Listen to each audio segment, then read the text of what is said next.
Oi pessoal, tudo bem com vocês?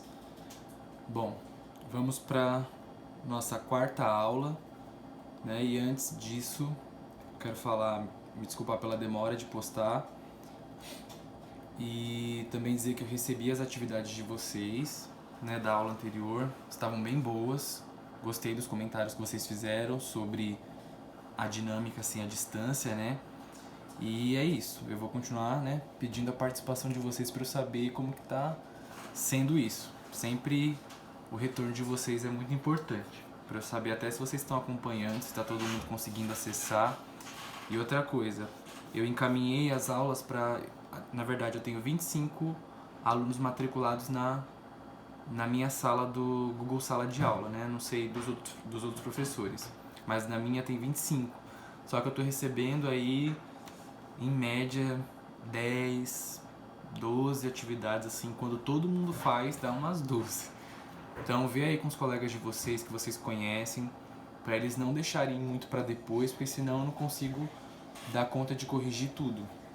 Porque essa semana teve gente que mandou atividade da primeira aula, que foi lá de muito tempo atrás. Esse é o primeiro recadinho. E não precisa ter pressa para fazer, tá? É só para não deixar e depois, né, ficar acumulado.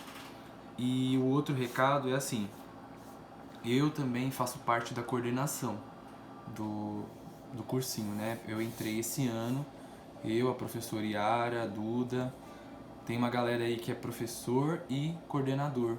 E aí eu queria ter um feedback de vocês, um retorno de como tá sendo as aulas de outras matérias, tá? Para vocês contarem se tá tendo toda semana, se vocês estão tendo, como que tá sendo, tá tendo dificuldade ou não, se vocês estão tendo contato pelo WhatsApp ou usando a plataforma, tá bom? Então vocês me deem esse retorno para eu poder passar para os professores também. Então vamos lá. Aula 4. Então hoje a gente vai ver fonética, fonologia e divisão silábica. Eu juntei os três em um só para não ficar muito quebrado, né? Para não ficar muitas aulas. Eu já juntei tudo, tem bastante coisa a ver aqui. E antes da gente começar, essas três matérias aqui, esses três temas, eles são temas iniciais na gramática. Então, quando a gente vai começar a estudar gramática, a gente sempre começa pela fonética, pela fonologia, né, pelas unidades de som. Eu decidi começar pela pontuação gráfica, que é uma das últimas coisas, e variação linguística, que é uma das últimas coisas, porque eu achava interessante começar isso com vocês, no meio retomar e fechar o curso com esse tema. Por isso que eu coloquei eles na frente. Mas agora a gente vai seguir direitinho um cronograma mais lógico, né, do ensino de gramática. Então a gente vai partir lá do comecinho, das primeiras unidades de som da fala, e a partir dali a gente vai entendendo como que isso se organiza, como que isso se estrutura. Tá? Então vamos lá, slide número 2. Nas reflexões gerais, eu não vou ler os textos todos, tá? Vocês pausem aí o vídeo e leiam. Então olha só, a gramática registra e descreve todos os aspectos das línguas. Como sabemos, esses aspectos são diversos e seu estudo é organizado em partes. Fonética e fonologia, né, que é a parte do som, né, das falas. Morfologia e sintaxe, que é a parte das palavras em si, da organização das frases. Semântica e estilística, que aí a gente já engloba o texto em si e o significado que ele tem dentro daquela comunidade linguística. Tá bom? Mas por enquanto a gente vai começar dos níveis mais baixos, que são os níveis fônicos, né? Fonéticos e fonológicos. Então vamos lá. O que é fonética? Para começar, né, daí. O que é fonética? Então assim, a fonética estuda os aspectos sonoros da fala, bem como organiza os pontos de articulação da língua, tá bom? Então assim, o estudo fonético, ele se compromete a estudar os sons da nossa fala, mas não somente os sons, mas a maneira como eles são produzidos. Então a fonética ela vai estudar os pontos de articulação da nossa boca, aqui da nossa garganta, os pulmões, todo esse processo, né, todo o processo de criação da linguagem, ou melhor, da língua falada, né, porque a linguagem está aqui, da língua falada, que é aquilo que a gente põe para fora, aquilo que a gente fala. Todo esse processo ele é bastante complexo, né? Todo esse processo ele é muito amplo.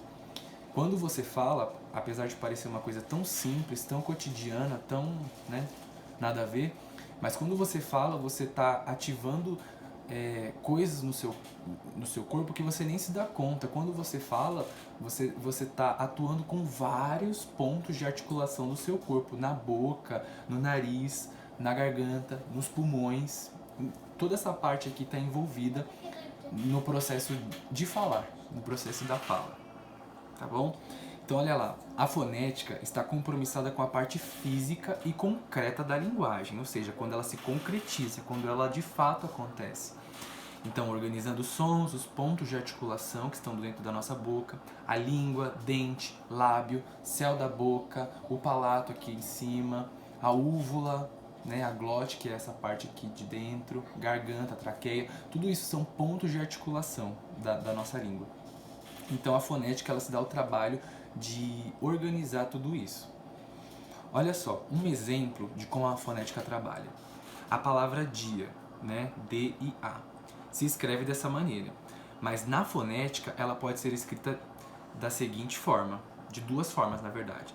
Da primeira que eu já mostrei aí, com o D que a gente conhece, e com esse DJ, que é um símbolo fonético, que quer dizer dia. Esse DJ corresponde a esse som, d, d. Vale lembrar que essa mesma palavra pode ser dita de outra forma, por exemplo, dia. No Nordeste, né, é muito comum as pessoas falarem dia ao invés de dia.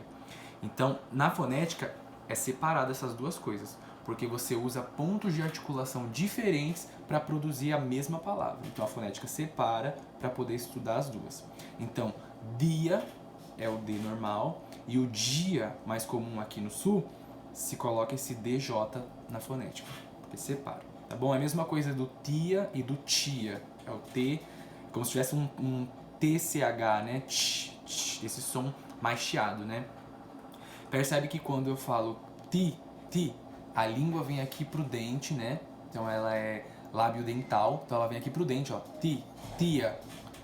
Agora quando eu falo tia, a língua recua, o dente fecha e a boca abre. Então eu falo tia, para fazer esse som chiado, tá? Então a fonética ela trabalha sob essa perspectiva, né, de organizar os pontos que você articula para produzir uma mesma palavra ou até mesmo palavras diferentes, ok? Olha só, eu coloquei aí no slide 4 uma imagem do nosso aparelho fonador. Então tá vendo tudo isso aí, ó, que tá mostrando no desenho, os dentes, o lábio superior, inferior, canal respiratório, língua, laringe, tudo isso são pontos de articulação, né? São pontos que nós usamos para exercer a língua, ok? E às vezes a gente pensa que só tem a ver com a língua mesmo. Não, tem muita coisa envolvida. É um processo bastante sofisticado, né? É complexo. E no slide 5 também, para ficar mais visível também, eu coloquei uma imagem aí dos nossos aparelhos fonadores, mostrando aí os pulmões, né? A passagem de ar e tudo mais. Bom, o que é então fonologia? A fonologia estuda também os sons, mas ela estuda como partículas de significado. Então aí a gente para de pensar no sentido físico da coisa, no sentido físico do som, e a gente começa a entrar no mundo mágico da linguagem, né? O significado que aquilo tem, o processo de significação da língua. Então olha só, a fonologia estuda os sons como partículas de significado que juntas formam o que entendemos como sílabas, palavras, frases e textos. Então, se a fonética ela está preocupada em estudar a parte física concreta da língua, como ela é produzida, a fonologia está preocupada com o resultado de tudo isso. Tá, eu uso os pontos de articulação, eu produzo esse som, mas quando ele sai da minha boca, qual é o resultado que ele produz no ouvinte, né, na pessoa que vai ouvir? O que ele quer dizer? Então a fonologia vai se dar o trabalho de cuidar disso. Um exemplo, ó, as palavras caro, carro e carro são diferenciadas apenas pela posição da língua no momento da pronúncia. Então pronuncie aí você a palavra carro, percebe que a língua ela dá uma tremidinha no céu da boca, carro, né? E aí quando eu digo carro, vem lá pro fundo, pro céu da boca, né? Que a gente chama de palato, e aí o som vem arranhando lá no palato. Percebe que os pontos de articulação são quase os mesmos, mas uma pequena diferença já muda completamente o sentido das palavras. Então, caro de dinheiro e carro de dirigir, tá bom? Então a fonologia ela se preocupa nisso. Os pontos de articulação e o som, até que ponto elas podem significar coisas no mundo real, né? Na linguagem que a gente usa. Deixa eu ver se tem mais alguma coisa importante aqui. Blá blá blá. Tá. Então, ó, essa tabelinha de exemplos que eu coloquei pra vocês, é lógico que ela é muito simples e sutil, mas é só pra vocês já irem fixando alguns conceitos e não esquecer. Então, olha só. O que é um fonema? Então, os fonemas são sons que formam as palavras, né? Então, se eu digo assim, ba, isso é um fonema. Mesmo que não tenha nenhum significado, mas se eu digo ba e lá, dois fonemas, eles juntos já formam um significado, né? Então, fonema são as unidades de sons que formam as palavras. Vogais, sons fortes que passam livremente pela boca sem encontrar obstáculos. Esses obstáculos são os pontos de articulação. Então, quando você diz A, E, I, O, U, você não usa nenhum ponto de articulação. O som ele sai diretamente, o ar sai dos seus pulmões e ele sai diretamente sem ter encontro com os dentes, sem ter encontro com o palato, com o lábio, não. Eles saem diretamente, eles não têm obstáculos. Por isso que as vogais elas são diferenciadas. As consoantes são os mais fracos que encontram obstáculos ao passarem pela boca. Esses obstáculos são os pontos de articulação. Então, o B já encontra aqui um obstáculo que são os lábios, né? Por exemplo, o C, percebe? Então, o som das consoantes, eles encontram obstáculos que são os pontos de articulação em toda essa região aqui. Semivogal são as vogais fracas que passam sutilmente pela boca, tá? Então elas vão sair ali encostadas nas vogais fortes. Por exemplo, peito, então o I é a semivogal, ela tem um som um pouquinho mais fraco e sai ali agarrada com a vogal principal. E a sílaba é um ou mais fonemas pronunciados de uma única vez. Então se você consegue produzir de uma só vez um fonema inteiro, ele é uma sílaba. Se você precisa abrir e fechar a boca, usar outros pontos de articulação, já é outra sílaba, tem que separar. Mas a gente vai ver isso mais pra frente. Isso é um pouco confuso, na faculdade eu fiquei confuso também. Mas se vocês quiserem conversar mais sobre isso, fiquem à vontade para me procurar onde vocês quiserem. Olha lá. Divisão silábica, já vamos começar agora já vamos descer pro play logo. Slide número 8. Divisão silábica é a delimitação das palavras em sílabas, cuja ação é marcada pelo hífen, aquele tracinho. Então, divisão silábica é quando você delimita ali um fonema do outro, é quando você consegue distinguir os fonemas, os sons, né? É separar os sons. Vale lembrar, isso você não pode esquecer, vale lembrar que não existe sílaba, né? Não existe aquela separação de sílaba sem vogal, visto ela ser a base da sílaba, ou seja, a vogal é um elemento obrigatório, tá bom? Então, o que dita a sílaba é a vogal, tá bom? Ela que vai dizer como você deve separar. Então, fica de olho na vogal que aí você não vai errar. Então, vamos começar primeiro aí.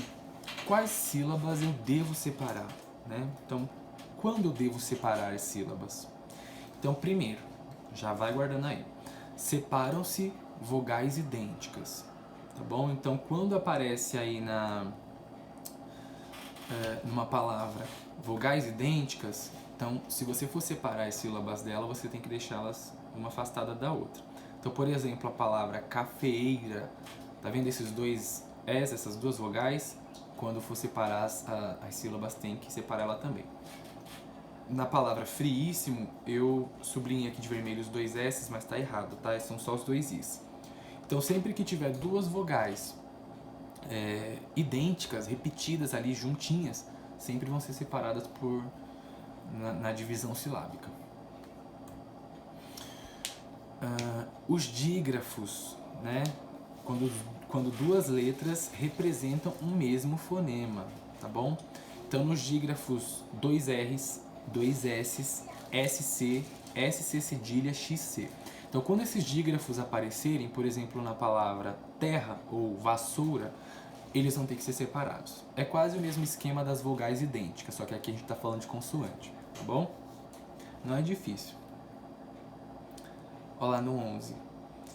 Separam-se hiatos. Aí você está se descabelando. Nossa, o que é um hiato? Hiato são os encontros vocálicos. Veja bem, quando as duas vogais se encontram, se chama de encontro vocálico. A posição em que elas vão se encontrar é o ditongo, tritongo e hiato. E o hiato é quando esse encontro vocálico, ou seja, esse encontro de duas vogais estão em sílabas diferentes, tá bom? Então, quando esse encontro acontece em duas sílabas diferentes, você tem que separar, tá? Por exemplo, a palavra saúde. Tá vendo aí, ó? Do jeito que eu separei. Então, uma vogal está na primeira sílaba e a outra está na segunda sílaba, nesse encontro. Então, os hiatos sempre vão se separar, ok? Agora, quais sílabas não devo separar? Então, aí, se o hiato eu tenho que separar, o ditongo eu tenho que deixar junto. Então, o que é o ditongo? Encontro de uma vogal e uma semivogal numa mesma sílaba, tá bom? Então, o ditongo, o hiato, eles são encontro de vogais originais, vocais fortes. Mas quando a gente fala de vogal e semivogal, aí a gente está falando de ditongo. Então, elas têm que ficar juntas, desculpa. Então, olha lá, ditongos, encontro de uma vogal e semivogal numa mesma sílaba. Então, se elas se encontram ali, você deve permanecer, deve fazer com que elas fiquem juntas. Não devo separar também tritongos, é o mesmo caso. Então, encontro de vogal mais semivogais. Ali no exemplo de Uruguai, né? Então, a gente tem ali o A, que é a vogal átona, né? A vogal mais forte. E a gente tem o U e o I, que são as semivogais. Então, elas não devem se separar, tá bom? Quando os dígrafos... Ah, tá. Antes que vocês perguntem o que é um dígrafo, dígrafo são as letras que se juntam para formar o mesmo som, mesmo sendo letras distintas. Então, por exemplo, o nha, o CH, né, que vai dar vários sons diferentes, às vezes até parecido com X. Então, a gente chama de dígrafo. Então, quando aparecer os dígrafos CH, LH, NH, QU e GU, você não separa, tá? Você deixa eles juntos. Igual aí no folhear. Não devo separar também nos encontros consonantais perfeitos. Se o encontro vocálico é o encontro das vogais, né, é o point das vogais, o associado das vogais, o encontro das consoantes a gente chama de encontro, né, como a própria palavra diz, consonantais perfeitos. Então, quando a gente tem esse encontro aí, BL, PR, né, que faz o blu, pl, esses encontros das consoantes, né, são chamados de encontros consonantais perfeitos, também não devem ser separados, né? Bom? E por fim, translineação das palavras. Nossa, o que é translineação das palavras? É quando você está escrevendo numa linha, não cabe, e aí você passa o tracinho e põe na outra linha. Então, existe também uma regrinha aí de translineação. Olha lá. Nem sempre ela vai respeitar as regras da divisão silábica original. Muitas vezes ela vai ter uma própria divisão ali de acordo com o texto. Só em um caso que, né, não pode haver a separação dela. É quando você vai ver que uma vogal vai ficar sozinha na frase. Se ela for ficar sozinha, não pode separar. Então ali é o exemplo, a palavra ideia, né? Então a separação silábica dela é I traço DI traço A. Mas dependendo de como você for separar no texto, ela não é possível você dividir ela no meio. Não dá, porque sempre algum alguma vogal vai ficar sozinha, ou I ou A, e não pode. Mas nas outras palavras, por exemplo, a palavra Atlântico, né? Então você pode colocar o Atlan e o Ticô lá embaixo, ou Atlante e o Co lá embaixo. Você pode fazer isso, tá? A única coisa que não pode acontecer é deixar a vogal sozinha, ok? Bom, isso aqui, essa aula de hoje, ela foi mais curtinha, foi intencional, tá? Pra gente ir vendo as coisas com mais calma, para os vídeos não ficarem muito compridos. Lembrando, deixa eu dar alguns recados, lembrando a vocês que eu quero as observações lá no final da atividade. Eu preparei uma atividade muito simples, né? Perguntinhas muito básicas, não vai ter redação essa semana, uma coisa muito básica. E eu quero fazer também uma pergunta para saber de vocês qual o dia melhor para eu postar a aula, ou se eu postar assim em dias esporádicos da semana para vocês também tá de boa, ou se vocês preferem que seja sempre no sábado para ficar mais organizado. As atividades estão muito puxadas, né? Os slides estão muito longos, os vídeos estão muito longos. Eu quero que vocês falem tudo isso sempre que vocês se sentirem desconfortáveis com alguma coisa. E aí, como coordenador, aquilo que eu pedi no começo do vídeo, eu gostaria que vocês fizessem, né? Me procurassem para falar, dar o parecer de vocês a respeito do cursinho em si, tá? Não da minha matéria mais. Da minha matéria vocês já me deram os retornos. Eu quero saber o que vocês estão achando do cursinho em si. Se vocês estão tendo todas as matérias, se toda semana tem aula, se está sendo por videoaula igual eu estou fazendo, ou se é de outra forma, tá? Não precisa fazer juízo de valor, né? Não precisa dizer, tá sendo chato, tá sendo legal a aula de fulano e de ciclano. Não. Só diz como que tá sendo. Ó, a aula de biologia tá tendo vídeo, tá tendo texto e exercício. Só para eu ter um senso vindo de vocês. E porque provavelmente esse mês nós vamos fazer uma reunião com a coordenação e com os professores e eu preciso do parecer dos alunos para poder levar lá. Então, se vocês puderem passar para mim, eu agradeço. E é isso, tá? Façam a atividade. A partir de agora, eu vou deixar as atividades sem data de entrega, porque aí vocês conseguem entregar quando vocês puderem, tá? E qualquer coisa me procurem no WhatsApp para tirar dúvidas, tá bom? Um grande beijo, espero que vocês tenham gostado da aula. Tchau, tchau.